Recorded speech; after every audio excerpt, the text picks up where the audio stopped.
Damodar sir, ನಿಮ್ಮ reaction ಇಷ್ಟೆಲ್ಲ ಬೆಳವಣಿಗೆ ಆದ್ಮೇಲೆ? ಒಂದು ನಾನು ಏನ್ ಹೇಳಕ್ ಬಯಸ್ತೀನಿ ಅಂತಂದ್ರೆ, ಪಾಕಿಸ್ತಾನ ಮತ್ತು ಇಂಡಿಯಾದ ಮ್ಯಾಚ್ ಆಗ್ತಾ ಇದೆ ಅಂತ ಅಂದ ಕೂಡಲೇ ಆರಂಭದಲ್ಲಿ ನಾವು ಕೂಡ ನೋಡಬಾರ್ದು ಅನ್ನುವಂತಹ ಮನಸ್ಥಿತಿಯಲ್ಲಿ ಇದ್ವು. ಯಾಕಂತಂದ್ರೆ ನೋಡಬಾರ್ದು ನಾವು, ದೇಶ ಇಂಥದ್ದೊಂದು ಏನು ಈ ಪರಿಸ್ಥಿತಿಯಲ್ಲಿ ಅವ್ರು ಆಡಬಾರ್ದು, ಆಡುದು ಸರಿಯಲ್ಲ ಅನ್ನುವಂಥದ್ದು, ನೋಡಬಾರ್ದು ಅನ್ನುವಂಥದ್ದು. ಮೊದಲ ಮ್ಯಾಚಿನ ಫಸ್ಟ್ ಹಾಫ್ ನಾನು ಕೂಡ ನೋಡ್ಲಿಲ್ಲ. ಆದ್ರೆ ಒಬ್ಬ ಕ್ರಿಕೆಟಿನಾಗಿ ಈ ಹಿಂದೆ ಕ್ರಿಕೆಟಿನ ವರದಿಗಾರಿಕೆ ಮಾಡಿದಂತ ಸಂದರ್ಭದಲ್ಲಿ ಆ ಮ್ಯಾಚ್ ನೋಡ್ಬೇಕಾಯ್ತು, ನೋಡಿದ್ವಿ. ಅವರನ್ನ ಹೊಡೆದುರುಳಿಸಬೇಕು ಅನ್ನುವಂಥದ್ದು ಬಂತು, ಆ ಕೆಚ್ಚು ಬಂತು.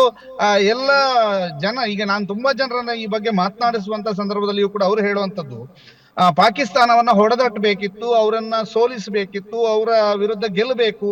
ಅವ್ರಿಗೆ ಶೇಕ್ ಹ್ಯಾಂಡ್ ಮಾಡ್ತಿರೋ, ಶೇಕ್ ಹ್ಯಾಂಡ್ ಮಾಡೋದಿಲ್ವೋ, ಕ್ರೀಡಾ ಸ್ಫೂರ್ತಿ ಮೆರೀತಿರೋ, ಕ್ರೀಡಾ ಸ್ಫೂರ್ತಿ ಮೆರೆಯೋದಿಲ್ವೋ, ಅದೆಲ್ಲ ಸೆಕೆಂಡ್ರಿ. ಆದ್ರೆ ಅವ್ರ ವಿರುದ್ಧ ಆಡ್ಲೇಬಾರ್ದಿತ್ತು. ಆಡಿದ ನಂತರ ಅವರನ್ನು ಸೋಲಿಸಬೇಕು ಅನ್ನುವಂಥದ್ದನ್ನ ತುಂಬಾ ಜನ ಮಾತನಾಡಿದ್ರು ಕೇಳಿದೆ. ಅದರ ಜೊತೆಗೆ ನಿನ್ನೆಯ ಮ್ಯಾಚಿನ ಬಗ್ಗೆ ನಂಗೆ ಬಹಳ ಖುಷಿಯಾದ್ದು ಏನು ಅಂತಂದ್ರೆ, ನಾವು ಶರ್ಮಾ ಇಲ್ಲದಿದ್ರು ವರ್ಮಾ ಇದ್ದಾನೆ ನಮ್ ಜೊತೆಗೆ ಅನ್ನುವಂತ ರೀತಿಯಲ್ಲಿ ಗೆದ್ದು ಬಿಟ್ಟಿದ್ದೀವಿ. ಯಾಕಂತಂದ್ರೆ ಯಾವಾಗ್ಲೂ ಇಡೀ ಟೂರ್ನಮೆಂಟ್ ನಲ್ಲಿ ಶರ್ಮನ ಮೇಲೆ ಡಿಪೆಂಡ್ ಆದಂತ ಟೀಮ್ ನಮ್ದು. ಶರ್ಮಾ ಓಪನಿಂಗ್ ಎಷ್ಟು ಆಡ್ತಾರೆ ಅವರ ಮೇಲೆಯೇ ಇಡೀ ಟೀಮ್ ನ ಸ್ಕೋರ್ ಡಿಪೆಂಡ್ ಆಗ್ತಾ ಇತ್ತು. ಆದ್ರೆ ನಿನ್ನೆ ಶರ್ಮಾ ಬೇಗ ವಿಕೆಟ್ ಪತನ ಆದ ನಂತರ, ಕಂಟಿನ್ಯೂಸ್ ಬೇಗ 3 ವಿಕೆಟ್ ಪತನ ಆದ ನಂತರ ನಮಗೆ ಒಂದಷ್ಟು ಆಘಾತ ಆಗಿತ್ತು. ಆದ್ರೆ ಅದನ್ನ ತಿಲಕ್ ವರ್ಮಾ ಬಹಳ ಆ ಒಂದು ಉತ್ತಮವಾದಂತಹ ರೀತಿಯಲ್ಲಿ ಗೆಲ್ಲಿಸಿ ಕೊಟ್ಟಿದ್ದಾರೆ. ಸಿಂಧೂರ ತಿಲಕ ಅಂತೆಲ್ಲ ಬಂದು ಇವತ್ತು ಬೆಳಿಗ್ಗೆ, ಭಾರತಾಂಬೆಗೆ ಸಿಂಧೂರ ತಿಲಕ ಅಂತ ತಿಲಕನಿಗೆ ಕೋಟ್ ಮಾಡಿ ಎಲ್ಲ ಬಂತು. ಅದರ ಜೊತೆಗೆ ಆಫ್ ದಿ ರೆಕಾರ್ಡ್ ಅಂದ್ರೆ ಮ್ಯಾಚಿನ ನಂತರ ಏನಾಯ್ತು ಅನ್ನುವಂಥದ್ದು ಕೂಡ ಬಹಳ ದೊಡ್ಡ ಮಟ್ಟಿನ ಚರ್ಚೆ ಆಗ್ತಾ ಇದೆ. ಅದೇ ವಿಷಯದಲ್ಲಿ ನೀವು ಮಾತಾಡ್ತಿದ್ದೇವೆ. ಆದ್ರೆ ನಮಗೇನ್ ಅನ್ಸುತ್ತೆ ಅಂತಂದ್ರೆ, ಈ ದೇಶದಲ್ಲಿ ಕ್ರಿಕೆಟ್ ಅನ್ನುವಂಥದ್ದು ಒಂದು ಧರ್ಮ ಆಗಿದೆ. ಕ್ರಿಕೆಟ್ ಅನ್ನುವಂತಹ ಧರ್ಮವನ್ನ ನಾವು ಆರಾಧಿಸ್ತೇವೆ.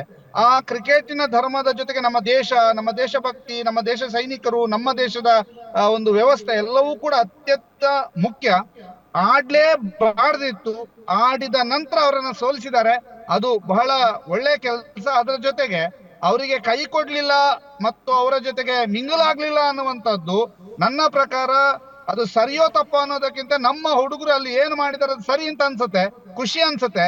ಅವರ ಜೊತೆಗೆ ಮಿಂಗಲ್ ಆಗದಿರದೇ ಖುಷಿ ಅನ್ಸುತ್ತೆ. ಆದ್ರೆ ಜೋಸೆಫ್ ಅವರ್ ಸರ್ ಹೇಳ್ದಂಗೆ, ಅಂದ್ರೆ ಇಲ್ಲ ಹಂಗೆಲ್ಲ ಮಾಡೋದಿದ್ರೆ ಯಾಕೆ ಹೋಗ್ಬೇಕಿತ್ತು, ಅಂತದೊಂದು ಕಪ್ಪು ಚುಕ್ಕೆ ಅಥವಾ ಕಪ್ಪು ಬೊಟ್ಟು ನಮಗೆ ಯಾಕೆ ಬೇಕಿತ್ತು ಅನ್ನುವಂಥದ್ದನ್ನ ಹೇಳಿದ್ರು ಅವರು.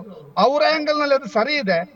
ಈ ಯಂಗ್ಸ್ಟರ್ಸ್ ಆಗಿ ಮಾತನಾಡುವಂತ ಸಂದರ್ಭದಲ್ಲಿ ಇದು ಈ ಹುಡುಗರದ್ದು ನೇಚರ್ ಸರಿ ಇದೆ ಅಂತಾನು ಕೂಡ ಅಂದ್ಕೊಳ್ಬಹುದು. ಆದ್ರೆ ನನಗೆ ಅನ್ಸಿದ್ದು, ನಿನ್ನೆಯ ಮ್ಯಾಚ್ ಆಗಿರ್ಬೋದು, ನಿನ್ನೆಯ ಫೈನಲ್ ಆಗಿರ್ಬೋದು, ಇಂಡಿಯನ್ ಕ್ರಿಕೆಟ್ ಎಷ್ಟು ಸ್ಟ್ರಾಂಗ್ ಇದೆ ಅನ್ನುವಂತ ತೋರಿಸ್ಕೊಟ್ಟಿದೆ. ಅದ್ರ ಜೊತೆಗೆ ಪಾಕಿಸ್ತಾನದ ಅವರ ಇನ್ನೊಂದಿದೆ ನೇಚರ್ ಏನು ಅಂತಂದ್ರೆ, ಕೈ ಕೊಡ್ಲಿಲ್ಲ ಅನ್ನುವಂಥದ್ದು ಆರಂಭದಲ್ಲಿ. ಆದ್ರೆ ಈ ವಿಮಾನ ಹಾರಿಸೋದು, ರಾಕೆಟ್ ಹಾರಿಸೋದು, ಇಂಥದ್ದನ್ನೆಲ್ಲ ಶುರು ಮಾಡಿದೆ ಪಾಕಿಸ್ತಾನಿಗರು.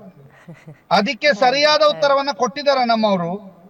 ಈ ಆಕ್ಷನ್ ಕಿಂಗ್ಗಳು ಇವರು. ಯಾಕೆಂತಂದ್ರೆ ಇವ್ರು ಇಂಥ ಆಕ್ಷನ್ ಗಳನ್ನ ಮಾಡ್ಕೊಂಡು ಕಾಲ್ಕೆ ತರುವಂತದ್ದು, ಇದೇ ಒಂದು ಗೇಮ್ ಮಾಡುವಂತದ್ದು, ಈ ಮೈಂಡ್ ಗೇಮ್ ನಲ್ಲೇ ಇರುವಂತದ್ದು, ಈ ಮೈಂಡ್ ಗೇಮ್ ಮೂಲಕ ಒಂದಷ್ಟು ಎದುರಾಳಿಗಳನ್ನ ಕೆಣಕುವಂತದ್ದನ್ನ ಮಾಡುವಂತದ್ದು ಪಾಕಿಸ್ತಾನಿಗರೇ ಮ್ಯಾಕ್ಸಿಮಮ್. ಅದು ಆಸ್ಟ್ರೇಲಿಯಾದಲ್ಲಿ ಬೇರೆ ಬೇರೆ ರೀತಿಯಲ್ಲಿ ಇತ್ತು, ಆಸ್ಟ್ರೇಲಿಯನ್ ಕ್ರಿಕೆಟರ್ಸ್ ಕೂಡ ಇದೆ ಮೈಂಡ್ ಗೇಮ್ ಅನ್ನುವಂಥದ್ದು. ಆದ್ರೆ ಪಾಕಿಸ್ತಾನದವರು ಈ ಯುದ್ಧದ ಸಂದರ್ಭವನ್ನ, ಯುದ್ಧದ ಸಿಚುವೇಶನ್ ಗಳನ್ನ ತನ್ನ ಆಕ್ಷನ್ ನಲ್ಲಿ ತೋರಿಸಿದಂತಹ ಒಂದು ಅಪಕೀರ್ತಿ ಇದ್ರೆ ಪಾಕಿಸ್ತಾನಿಗರಿಗೆ. ಈಗ ಏನಾಗಿದೆ ಅವರಿಗೆ ಅದೇನು ಎಲ್ಲಿಂದ ಹಾರಿ ಹೆಂಗ್ ಬೀಳ್ಸಿದ್ವಿ, ಎಷ್ಟು ಹೊಡೆದ್ವಿ ಅಂತ ಯಾರೋ ಪಾಕಿಸ್ತಾನದವ್ರು ಹೇಳಿದಕ್ಕೆ ಅದನ್ನ ತಗೊಂಡೋಗಿ ಎಲ್ಲಿ ಇಟ್ಕೊ ಅನ್ನೋದನ್ನು ನಮ್ಮವ್ರು ತೋರಿಸಿದ್ರಲ್ಲ ಲಾಸ್ಟಿಗೆ. ನೋಡಿದ್ರೆ ಅದನ್ನ ನಮ್ಮವ್ರು ಅಲ್ಲಲ್ಲಿಗೆ ಉತ್ತರ ಕೊಡ್ತಾರೆ. ನೀನು ಮೆಚೂರ್ಡ್ ಆಗಿ ಯೋಚನೆ ಮಾಡಿದ್ರೆ ನಾವು ಮೆಚೂರ್ಡ್ ಆಗಿ ಉತ್ತರ ಕೊಡ್ತೀವಿ, ನೀನ್ ಹಿಂಗ್ ಚಂಗ್ಲಂಗ್ ಆಡಿದ್ರೆ ನಾವು ಚಂಗ್ಲಂಗೆ ಉತ್ತರ ಕೊಡ್ತೀವಿ ಅಂತ ನಮ್ಮವರು. ನಾವ್ ಎಲ್ಲದಕ್ಕೂ ರೆಡಿ ಅಂತ. ಅಲ್ಲ, ಖಂಡಿತ. ಮತ್ತೆ ಯಾರಿಗೆ ಯಾವ ರೀತಿಯಾಗಿ ಅರ್ಥ ಆಗುತ್ತೋ ಅದೇ ರೀತಿ ಉತ್ತರ ಕೊಡುದು ಸರಿ ಅಂತ ನನ್ನ ವಾದ. ಕರೆಕ್ಟ್. ಓಕೆ, ಬರ್ತೀನಿ ಸರ್. ದಾಮೋದರ್ ಸರ್ ನಿಮ್ಮ ಹತ್ರ ಬರ್ತೀನಿ. ವಿಮಲ್ ಸರ್, ನಿಮ್ಮ ಫಸ್ಟ್ ರಿಯಾಕ್ಷನ್? ಒಂದು ಕನ್ನಡದಲ್ಲಿ ಒಂದು ಗಾದೆ ಇದೆ, ಮಾಡೋದೆಲ್ಲ ಅನಾಚಾರ ಮನೆ ಮುಂದೆ ಬೃಂದಾವನ ಅಂತ. ಅದು ಕರೆಕ್ಟ್ ಆಗಿ ಪಾಕಿಸ್ತಾನ ಮೇಲೆ ಇದು ಹೋಗುತ್ತೆ. ಮತ್ತೆ ತುಂಬಾ ಜನ ಹೇಳಿದ್ರು ಆಡಬಾರ್ದು. ಇದರಲ್ಲಿ ನೋಡಿ, ನಮ್ಮ 140 ಕೋಟಿ ದೇಶ, 140 ಕೋಟಿ ಜನ ಇದ್ದಾರೆ. ಸೊ ಅದರಲ್ಲಿ ತುಂಬ ಜನ ಸ್ಟೇಕ್ ಹೋಲ್ಡರ್ಸ್ ಇರ್ತಾರೆ, ಏನೇನು ಇರುತ್ತೆ, ಅದಕ್ಕೋಸ್ಕರ ಇದ್ದಾರೆ. ಮತ್ತು ನಮ್ಮ ಕನ್ವಿನ್ಸರು ಹೇಳಿದರು, ಇದು ತುಂಬ ಸಣ್ಣ ಪುಟ್ಟ ಇವಾಗ ದೇಶಗಳು ಮೇಲೆ ಬರ್ತಾ ಇದೆ, ಅವರು ಇದರ ಮೇಲೆ ಡಿಪೆಂಡು. ಇದರ ಮೇಲೆ ಏನ್ ಆದಾಯ ಬರುತ್ತಲ್ಲ ಅವ್ರಿಗೂ ಒಂದು ಪರ್ಸೆಂಟೇಜ್ ಹೋಗುತ್ತೆ ನಮ್ಮ ಏಷ್ಯನ್ ಕೌನ್ಸಿಲಿಂದ. ಸೊ ಅದಕ್ಕೋಸ್ಕರ ನಮ್ಮ ಭಾರತ ಆಡಿದ್ದಾರೆ. ಭಾರತ ಈ ದುಡ್ಡುಗೋಸ್ಕರ ಆಡಲಿಲ್ಲ, ನಮ್ಗೆ ದುಡ್ಡು ಬರುತ್ತೆ ಅದು ಏನಿಲ್ಲ. ನಮ್ಮ BCCI ಅಂದರೆ ಎಲ್ಲ ಇಡೀ ಪ್ರಪಂಚ ಕ್ರಿಕೆಟನ್ನು ಅವ್ರು ಆಡಿಸ್ಬೋದು, ಆ ಥರ ಈಗ ಪವರ್ಫುಲ್ BCCI ಇದ್ದಾರೆ, ಆ ಲೆವೆಲ್ ಮೇಲೆ ಇದ್ದಾರೆ. ಮತ್ತು ಆ ಪ್ಲಾನಿಂಗು ಅವ್ರದ್ದು ಮಾಡೋದು ಮತ್ತು ಟೆಕ್ನಾಲಜಿ ಎವ್ರಿಥಿಂಗ್. ಇವಾಗ ಮೊದಲು ನಾವು ಆಸ್ಟ್ರೇಲಿಯಾ ಕಡೆ ನೋಡ್ತಾ ಇದ್ದೀವಿ ನಾವು ಟೆಕ್ನಾಲಜಿ ಎಲ್ಲ, ಬಟ್ ಇವಾಗ ಎಲ್ಲರೂ ನಮ್ಮ ಕಡೆ ನೋಡ್ತಾ ಇದ್ದಾರೆ. ಅದಕ್ಕೋಸ್ಕರ ಆಡಿದ್ದಾರೆ ನಮ್ಮವರು. ಆ ಪಾಕಿಸ್ತಾನ ಬಿಡಿ ಯಾವುದು ಒಂದು ಎಲ್ಲರೂ ಹೇಳಿದ್ದಾರೆ ಇವಾಗ ಆ ಪಾಕಿಸ್ತಾನ ಅಂದ್ರೆ ಏನು. ಅದು ನಮಗೆ ಲೆಕ್ಕಕ್ಕಿಲ್ಲದೆ ಇರ್ಬೋದು ಸರ್, ಆದ್ರೂ ಆ ಲೆಕ್ಕಕ್ಕಿಲ್ದಿರೋ ಹುಳವನ್ನು ನಾವು ನೋಡೋಕ್ಕೂ ಇಷ್ಟಪಡಲ್ಲ ಅಂತ. ಎಕ್ಸಾಕ್ಟ್ಲಿ.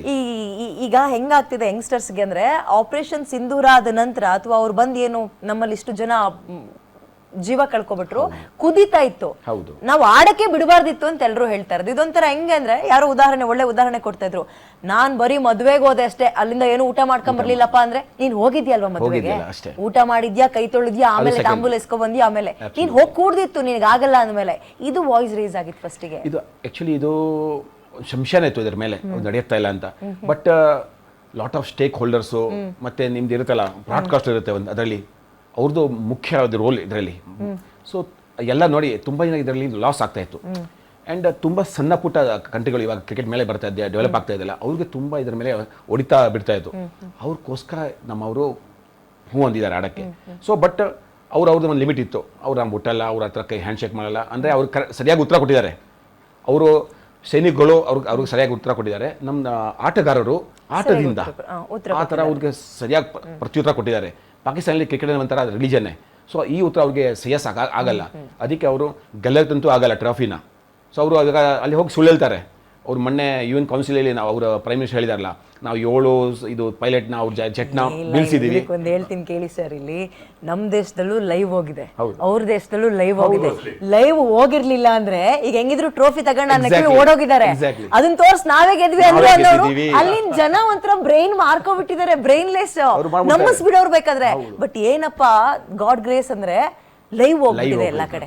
ಬಟ್ ಆದ್ರೂ ಅವ್ರು ಇದಾರಲ್ಲ ಶಾಹಿದ್ ಆಫ್ರಿದಿ ಯಾರು ಏನೋ ಅವ್ನು ಹೇಳ್ಬಿಡ್ತಾನೆ, ಅದು ನಾವು ಸತ್ಯ ಮಾಡ್ಬಿಡ್ತಾನೆ ಟ್ರಾಫಿ ಅವ್ರು ಎಲ್ಲ ನೋಡಿ ನಮ್ಮ ಹತ್ರನೇ ಟ್ರೋಫಿ ಅಂತ ಎಲ್ಲ ಬಿಟ್ಟು ಬಂದಿದ್ ಎಲ್ಲ ಒಂದ್ ಕಡೆ. ಅಂದ್ರೆ ಸರ್ ನಾವು ತಮಾಷೆಗೆ ಹೇಳ್ತಾ ಇದ್ರು, ಅವ್ರು ಅದನ್ನ ಸೀರಿಯಸ್ ಮಾಡ್ತಾರೆ ಸರ್. ಸೀರಿಯಸ್ ಆಗಿ ಹೇಳಿದ್ರಲ್ಲ, ಫೈಟರ್ ಜೆಟ್ ನಾವು ಅಷ್ಟು 5 ಬೀಳ್ಸಿದೀವಿ, 6 ಬೀಳ್ಸಿದೀವಿ, ನಟ್ಟು ಬೋಲ್ಟು ಟಚ್ ಮಾಡಕ್ ಆಗಿಲ್ಲ ಅವ್ರ ಕೈಲಿ. ಬಟ್ ಅವ್ರು ಹೋಗಿ ಹೇಳಿದ್ ಹೆಂಗೆ, ಇದನ್ನು ಅಷ್ಟೇ, ನಮ್ಮ ಹತ್ರ ಟ್ರೋಫಿ ಇದೆ ನೋಡಿ, ಇಂಡಿಯಾದವ್ರನ್ನ ಸೋಲಿಸ್ಬಿಟ್ವಿ ಅಂತ ಯಾಮರ್ಸ್ಬಿಡ್ತಾರೆ ಅಲ್ಲಿನ ಜನರನ್ನ. ನಂಗೆ ಪಾಪ ಅನ್ಸುತ್ತೆ ಪಾಕಿಸ್ತಾನದ ಜನರನ್ನ ನೋಡಿದ್ರೆ.